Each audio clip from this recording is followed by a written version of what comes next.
Hello friends, कैसे हो आप सभी। मैं आशा करता हूँ आप सभी अच्छे होंगे। मेरे प्यारे दोस्तों, थंबनेल तो आपने देख ही लिया होगा। आज हम बात करने वाले हैं चंबल नदी के बारे में। हाँ मेरे प्यारे दोस्तों, ये जो चंबल नदी है इससे भी एग्ज़ाम में क्वेश्चन आते हैं।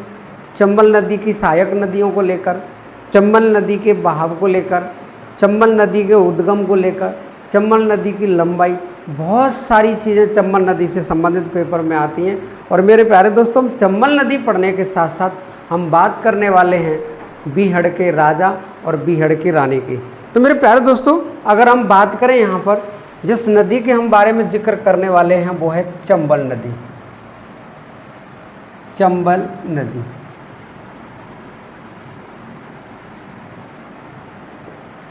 इस अगर चंबल नदी की बात करें तो इस चंबल नदी का उद्गम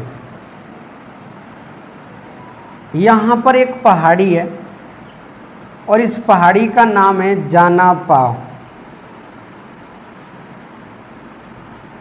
जाना पाव की पहाड़ी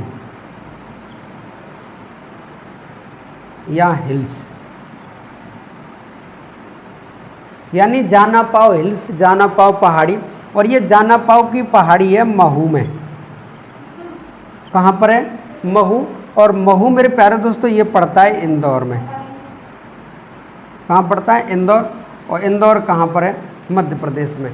तो हम अगर चंबल नदी के उद्गम की बात करें तो चंबल नदी जाना पाव की पहाड़ी जो महू में स्थित है, महू इंदौर जिला में स्थित है और इंदौर मध्य प्रदेश राज्य में है। यहाँ से नदी निकलती है और ये जो नदी निकली है इसी का नाम क्या है? चंबल। जब ये नदी इंदौर में बहती है, इंदौर के बाद में धार, रतलाम इन जिलों में बहती है, मुरैना में बहती है और उसके बाद में जब ये मंदसौर में जाती है, कहाँ पर जाती है? ये मंदसौर में जाती है। अगर हम यहाँ बात करें मंदसौर की, ये मंदसौर एमपी में पड़ता है। मंदसौर के बाद में यहाँ पर एक जगह पड़ती है जिसका नाम है चौरासीगढ़। चौरासीगढ़। और ये चौरासीगढ़ पड़ता है राजस्थान में। कहाँ पड़ता है? राजस्थान में। ये मंदसौर के बाद चौरासीगढ़ में प्रवेश करती है और चौरासीगढ़ जगह से ही ये प्रवेश करती है चित्तौड़गढ़ में। कहाँ प्रवेश करती है? चित्तौड़गढ़। यानी हम ये कह सकते हैं कि ये चंबल नदी राजस्थान में चौरासीगढ़ से प्रवेश करती है और चौरासीगढ़ कहाँ पर है? चित्तौड़गढ़ में। तो ये कह सकते हैं कि राजस्थान में ये नदी चित्तौड़गढ़ जिले में प्रवेश करती है। जब ये चित्तौड़गढ़ जिले में प्रवेश करती है तो चित्तौड़गढ़ के बाद में आगे एक जिला पड़ता है यहाँ पर और उस जिले का नाम है मेरे प्यारे दोस्तों बूंदी। जिले का नाम क्या है? बूंदी।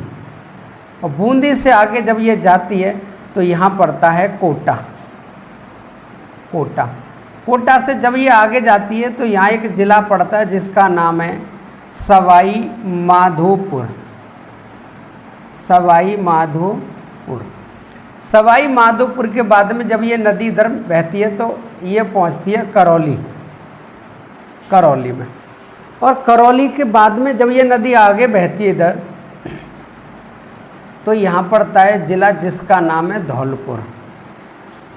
कौन सा ज़िला है? धौलपुर। और ये धौलपुर के बाद में ये प्रवेश कर जाती है आगरा में। कहाँ प्रवेश करती है? आगरा में। तो यहाँ से हम इस तरीके से इसको देखें तो ये जो आगरा में प्रवेश कर गई है, आगरा का मतलब है उत्तर प्रदेश। और ये धौलपुर से पहले और चित्तौड़गढ़ के बाद में धौलपुर, करौली, सवाई माधोपुर, बूंदी, कोटा और चित्तौड़गढ़, इन 6 जिलों में जब ये बहती है तो ये 6 के 6 जिले पड़ते हैं राजस्थान में। तो राजस्थान में भी ये नदी बहती है और निकली है मध्य प्रदेश से। तो हम ये कह सकते हैं कि चंबल नदी का बहाव 3 राज्यों में है। चंबल नदी का बहाव कितने राज्यों में है? 3 राज्यों में है। चंबल नदी का बहाव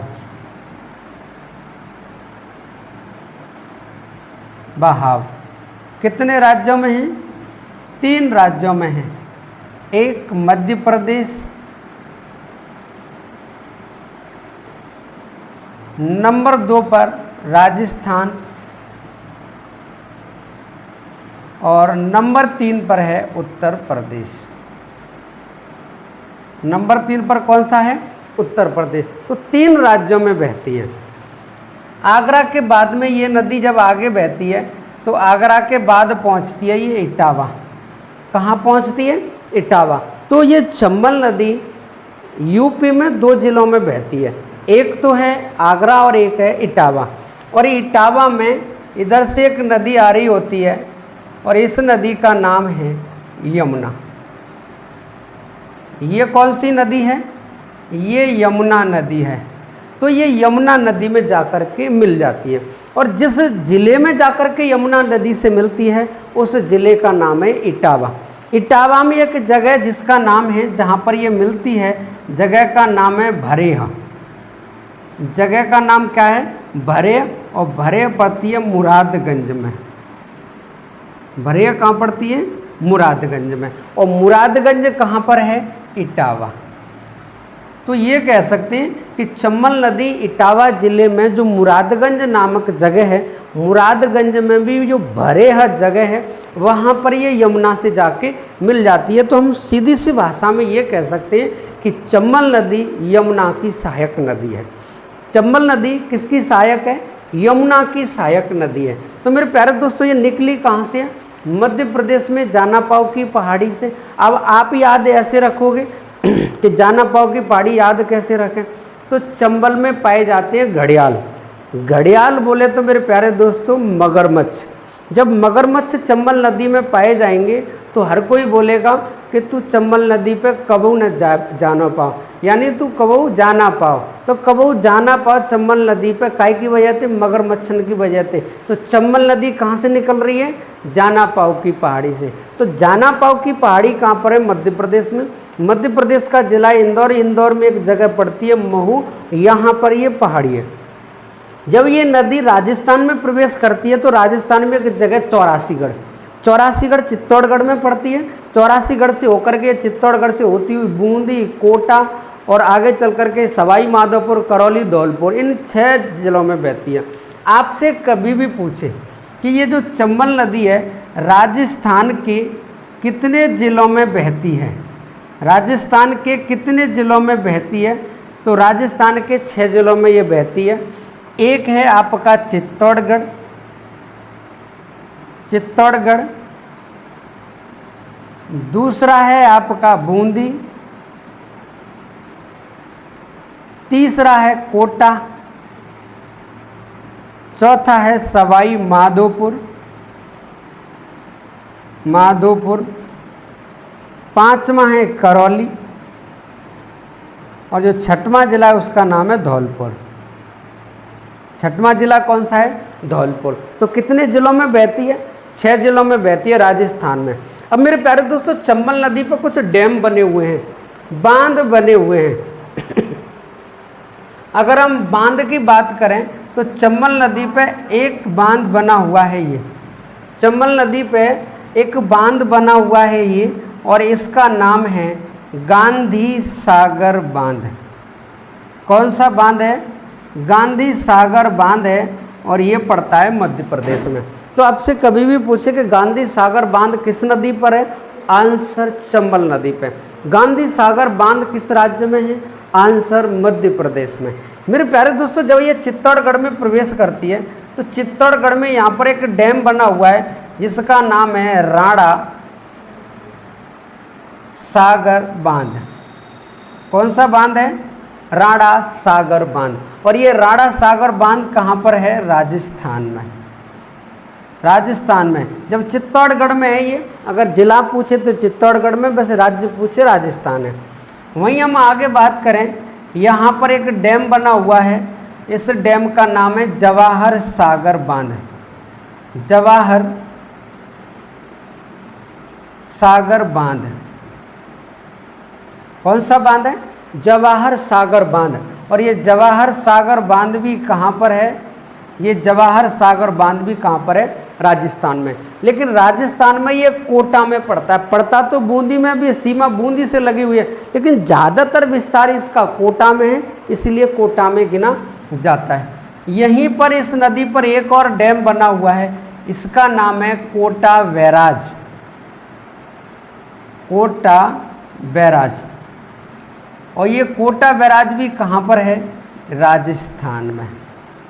कहाँ पर है ये? राजस्थान में। तो मेरे प्यारे दोस्तों, चंबल नदी पे 3 बांध तो राजस्थान में बने हुए हैं। एक है जवाहर सागर बांध, एक राणा सागर बांध, और मेरे प्यारे दोस्तों एक है आपका कोटा बैराज। अगर हम राणा प्रताप सागर बांध, अगर राणा सागर बांध है तो भी ठीक है, अगर राणा प्रताप सागर आए फिर भी ठीक है, क्योंकि ये महाराणा प्रताप के नाम पर ये बांध बना है। तो मेरे प्यारे दोस्तों, ये जो कुछ डैम हैं जहाँ ये बहती है, इसका उद्गम है, मैं आशा करता हूँ आपकी समझ में आया होगा। इसी नदी की अगर आपको लंबाई पूछे, चंबल नदी की लंबाई पूछे, तो चंबल नदी की लंबाई है 965 किलोमीटर। इसकी लंबाई कितनी है? 965 किलोमीटर। 3 राज्यों में बहती है और सबसे ज़्यादा राजस्थान में बहती है, 6 जिलों में बहती है। तो मेरे प्यारे दोस्तों, आप इसका स्क्रीनशॉट ले लो। हम बात करेंगे इसकी कुछ सहायक नदियों के बारे में और बात करेंगे जलप्रपात के बारे में। स्क्रीनशॉट ले लिया होगा। अब हम बात करें इस चंबल नदी पर कुछ जलप्रपात बने हुए हैं। जिस जगह से ये नदी निकली है, पहाड़ी का नाम है जाना पाव। जाना पाव की पहाड़ी, पहाड़ी का नाम क्या है? जाना पाव की पहाड़ी। जब ये नदी निकलती है तो ये जाना पाव की पहाड़ी इंदौर जिला में है। कहाँ पर है? इंदौर जिला। इंदौर जिला बोले तो मध्य प्रदेश। जब ये नदी इंदौर से निकलती है, यहाँ से निकलती है जाना पाव की पहाड़ी से, तो इस पर एक जलप्रपात बना हुआ है। क्या बना हुआ है? एक जलप्रपात बना हुआ है, जलप्रपात। और जलप्रपात का नाम है पाताल पानी जलप्रपात। पाताल पानी जलप्रपात। अगर आपसे पूछे पाताल पानी जलप्रपात कौन सी नदी पर है, तो पाताल पानी जलप्रपात चंबल नदी पर है। और ये पूछे कहाँ पर है, तो ये इंदौर में ही है। और इंदौर कहाँ पर है, तो ये मध्य प्रदेश में है। कहाँ पर है? मध्य प्रदेश में है। अगर हम एक और जलप्रपात की बात करें, तो एक और जलप्रपात है जिसका नाम है झरीधर। एक और जलप्रपात है जो चंबल नदी पे, जिसका नाम है झरीधर। झरीधर जलप्रपात। झरीधर जलप्रपात जो इंदौर में ही है। कहाँ पर है ये भी इंदौर में। इंदौर कहाँ पड़ता है? मध्य प्रदेश में। जैसे ये नदी जब चित्तौड़गढ़ में पहुँचती है, तो चित्तौड़गढ़ में एक जलप्रपात है जिसका नाम है चूलिया जलप्रपात। चूलिया जलप्रपात। कौन सा जलप्रपात है? चूलिया जलप्रपात। चूलिया जलप्रपात जिसकी ऊंचाई की अगर हम बात करें, जिसकी ऊंचाई है 18 मीटर। कितना ऊंचाई है? 18 मीटर ऊंचा है। अगर आपसे पूछे चूलिया जलप्रपात कहाँ पर है, तो आंसर बता देना चंबल नदी पर है। आपसे पूछे चूलिया जलप्रपात किस राज्य में है, आंसर राजस्थान में है। कहाँ पर है ये राजस्थान में है। और राजस्थान के जिस जिले में है, जिले का नाम है चित्तौड़गढ़। क्या नाम है? चित्तौड़गढ़। तो आप ये कह सकते हैं च से चित्तौड़गढ़, च से चूलिया और च से चंबल, यानी च से चंबल, च से चूलिया और च से चित्तौड़गढ़। तो चूलिया जलप्रपात चंबल नदी पर चित्तौड़गढ़ में स्थित है। चित्तौड़गढ़ राजस्थान में। तो आप ये कह सकते हो कि चूलिया जलप्रपात राजस्थान का सबसे ऊंचा जलप्रपात है। भारत का सबसे ऊंचा जलप्रपात है जोगिया गरसोप्पा। भारत में सबसे ज़्यादा ऊंचाई पर स्थित जलप्रपात है कुंचीकुल जलप्रपात, वराही नदी पर है। और जोगिया गरसोप्पा जो जलप्रपात है वो मेरे प्यारे दोस्तों शरावती नदी पर स्थित है। और अगर विश्व की बात करें, विश्व का सबसे ऊंचा जलप्रपात एंजिल जलप्रपात है जो वेनेजुएला में स्थित है। विश्व का सबसे ऊंचा जो जलप्रपात है उसकी ऊंचाई है 979 मीटर। कितनी है? 979 मीटर। एंजल जलप्रपात जो वेनेजुएला में स्थित है। तो मेरे प्यारे दोस्तों, मैं आशा करता हूँ ये जो जलप्रपात हैं ये आपकी समझ में आए होंगे।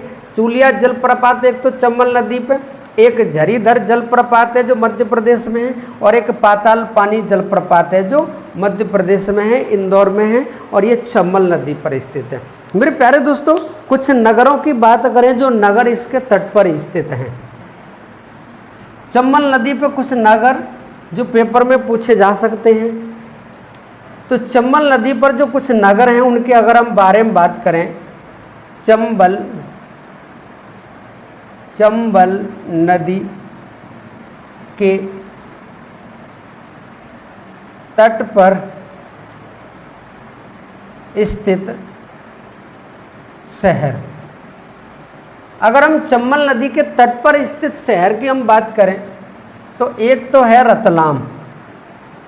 एक कौन सा है? रतलाम, मध्य प्रदेश में। एक रतलाम है मध्य प्रदेश में।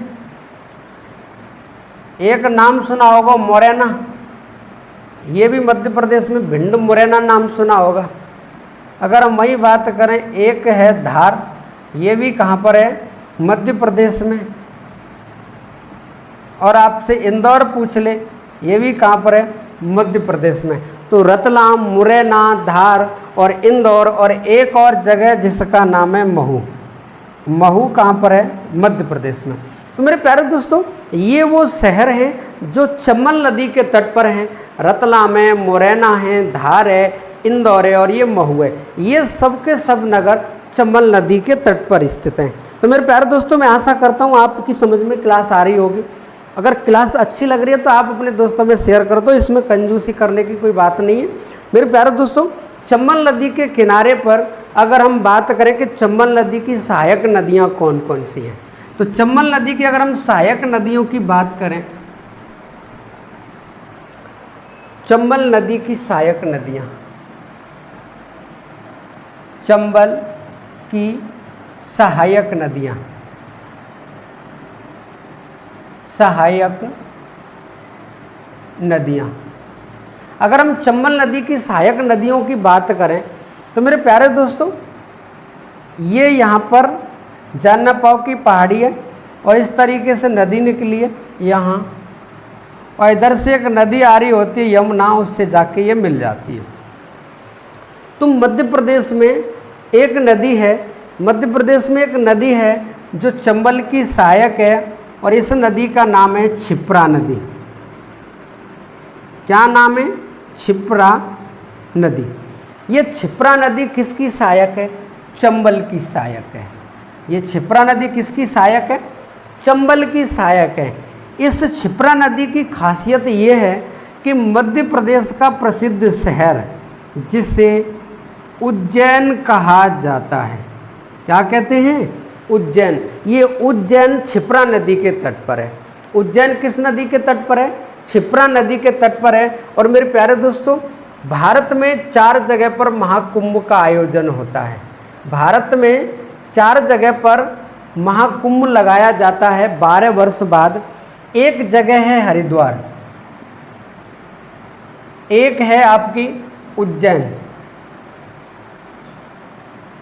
एक है प्रयागराज और एक है नासिक। भारत में कितनी जगह कुंभ का मेला लगता है? तो भारत में 4 जगह कुंभ का मेला लगता है, हरिद्वार में, उज्जैन में और प्रयागराज में और नासिक में। अगर आपसे पूछे हरिद्वार में कहाँ लगता है तो गंगा नदी पर लगता है। अगर उज्जैन में पूछे आपसे तो उज्जैन में क्षिप्रा नदी के तट पर लगता है। प्रयागराज में गंगा यमुना का संगम है और नासिक में गोदावरी नदी है। नासिक में कौन सी नदी है? गोदावरी। तो आप ये कह सकते हैं गोदावरी नदी के तट पर कौन सा शहर स्थित है? नासिक। नासिक महाराष्ट्र का प्रसिद्ध शहर है। नासिक में प्याज सबसे ज़्यादा होती है, इसीलिए नासिक प्याज के लिए जाना जाता है। और आपने सुनी होगी ये प्याज कहाँ की है? नासिक की है। मेरे प्यारे दोस्तों, भारत में 4 जगह कुंभ लगता है, हरिद्वार में, उज्जैन में, प्रयागराज में, नासिक में। और ये जो क्या नाम है, हरिद्वार में जो लगता है गंगा नदी पे, उज्जैन में लगता है क्षिप्रा नदी पे, प्रयागराज में लगता है संगम पे, नासिक में कहाँ लगता है? गोदावरी नदी पे। ये जो हम क्षिप्रा नदी की बात कर रहे हैं, ये क्षिप्रा नदी मध्य प्रदेश में ही निकलती है। मध्य प्रदेश में उज्जैन से बहती हुई ये डाली जाती है चंबल नदी में मिलने के लिए। चंबल की सहायक है क्षिप्रा नदी। ये उज्जैन फेमस इसलिए क्योंकि यहाँ पर महाकालेश्वर मंदिर है। क्या है? यहाँ पर महाकालेश्वर मंदिर है। वहीं मेरे प्यारे दोस्तों बात करें, एक और इसकी सहायक है, इसका नाम है काली सिंध। नाम क्या है? काली सिंध। इसी की सहायक नदी है। एक और नदी है इसकी सहायक, जिसका नाम है पार्वती। कौन सी नदी है? पार्वती, चंबल की सहायक है। और मेरे प्यारे दोस्तों एक नदी है जिसका नाम है बांसा। कौन सी नदी? बांसा नदी भी किसकी सहायक है? चंबल की सहायक है। मेरे प्यारे दोस्तों एक नदी है जिसका नाम है पहुज। कौन सी नदी है? पहुज नदी। और एक नदी है सिंध। एक नदी कौन सी है? सिंध। और मेरे प्यारे दोस्तों एक और नदी है जिसका नाम है कुआरी। कौन सी नदी है? कुआरी नदी। तो कुआरी नदी भी किसकी सहायक है? तो यमुना की सहायक है। मेरे प्यारे दोस्तों ये चंबल नदी जब यमुना से मिलती है, जिस जगह पर मिलती है उसे पंचनद कहा जाता है। उसे क्या कहते हैं? पंचनद कहा जाता है। और पंचनद में कौन कौन सी नदी आती हैं? एक तो चंबल नदी आती है, एक आपकी सिंध आती है, पहुज नदी आती है, कुआरी नदी आती है और यमुना नदी आती है। तो आपसे कभी भी पूछे कि पंचनद में जहाँ ये नदी मिलती है उसे क्या कहते हैं? पंचनद में 5 नदी हैं। एक तो चंबल है, यमुना है, चंबल लिख दें यहाँ, चंबल, यमुना, सिंध, पहुज और कुआरी नदी। 1 2 3 4 5 इन 5 नदियों को मिलाकर के इस जगह को क्या कहा जाता है? पंचनद कहा जाता है। मेरे प्यारे दोस्तों चंबल नदी से संबंधित यहाँ तक जो बातें समझाई हैं आपकी समझ में आई होगी। आप इसका स्क्रीनशॉट ले लो और हम बात करने वाले हैं कुछ महत्वपूर्ण बिंदुओं के बारे में। स्क्रीनशॉट ले लिया होगा। अब हम बात करने वाले हैं चंबल नदी के अन्य नाम। चंबल नदी के अन्य नामों को लेकर भी क्वेश्चन पेपर में आते हैं। चंबल नदी के अन्य नामों के बारे में बात करें तो एक है धर्मावती। कौन सी नदी है? धर्मावती नदी इसका नाम है। और दूसरा नाम है चारमावती। तो ये दोनों ही इसके नाम हैं। कहीं पे इसको चवड़वती भी कहते हैं। तो मेरे प्यारे दोस्तों ये चंबल नदी है, इसको धर्मावती भी कहा जाता है, इसको चरमावती भी कहा जाता है। इस नदी से संबंधित ये भी जानकारी है कि ये नदी जहाँ से होके बहती है, जिस जगह से होके बहती है, इसने वहाँ पर मिट्टी का कटाव ज़्यादा किया है। जिस क्षेत्र से होकर बहती है वहाँ रेतीली मिट्टी ज़्यादा होने की वजह से इसने अवनालिका अपरदन सबसे ज़्यादा किया है, मिट्टी का कटाव सबसे ज़्यादा किया है। तो आपसे कभी पूछे कि अवनालिका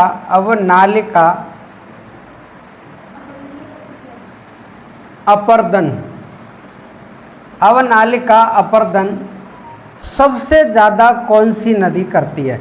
तो अवनालिका अपरदन सबसे ज़्यादा अगर कोई नदी करती है तो वो है चंबल नदी।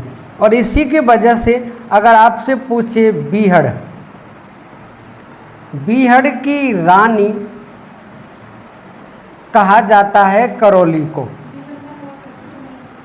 बीहड़ की रानी किसे कहा जाता है? करौली को। और आपसे पूछे बीहड़ का राजा कहा जाता है धौलपुर को। धौलपुर। मेरे प्यारे दोस्तों दोनों जगहों पर मैंने नाम क्या लिखा है? बीहड़। तो बीहड़ पूछे बीहड़ का निर्माण कौन करती है? तो बीहड़ का निर्माण चंबल नदी करती है। तो बीहड़ का निर्माण कौन करती है? चंबल नदी। बीहड़ की रानी कहा जाता है करौली को और बीहड़ का राजा कहा जाता है धौलपुर। चंबल नदी से संबंधित जितने भी पॉइंट थे हमने सारे करा दिए हैं। पेपर में अगर क्वेश्चन आया तो यहीं से आएगा, बाहर से नहीं आएगा। मेरे प्यारे दोस्तों, क्लास आज की कैसी लगी? अगर क्लास अच्छी लगी है वीडियो को लाइक करें, चैनल को सब्सक्राइब करें और अपने दोस्तों में शेयर करें। जय हिंद, जय भारत मेरे प्यारे दोस्तों।